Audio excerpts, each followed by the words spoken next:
Bol to the rescue sa Gilas, type na type ang Pinay artista, delikado ito, tara kwentuhan. Pinadapa ng Australia ang Gilas mga idol at pinakita na mas angat pa rin talaga sila. Kaya naman etong si Bol ng TNT ay to the rescue na para sa atin. Naaalala nyo ba na nagpakita sa kanya ng senyales si Hipon Girl Herlyn Budol mga idol? Aba parang nagustuhan ito ni Bol at siya na mismo ang nagpaparamdam kay Herlyn sa social media.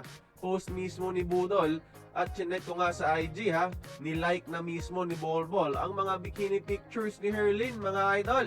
Mga dating posts pa yon, so tiyak stinok niya ito at nagpaparamdam na ngayon sa artista.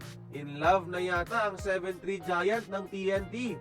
Ano kayang magandang tawag sa love team nila? Para sa akin, okay ang Bol plus Herlyn equals Bolin.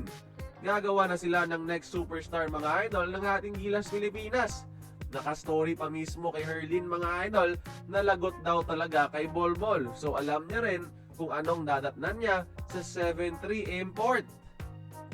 Samantala ay mas magiging delikado pa si Bol sa PBA dahil inamin na mismo ni Coach Chot Reyes ng TNT na si Bol daw ay isang low maintenance na klase ng import. Very coachable daw, hindi kagaya sa mga former NBA players na malaki talaga ang ulo at ayaw makinig sa mga PBA coach.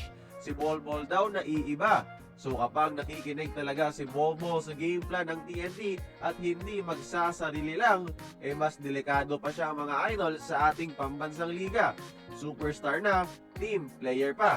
Kaya kayo mga idol, tingin nyo, si Bol na ba ang magiging best import of the conference? At sino kayang import ang kayang tumapat sa kanya? Kayo nang bahalang humusga sa ating comment section. Join the conversation, magkomento lamang sa ibaba.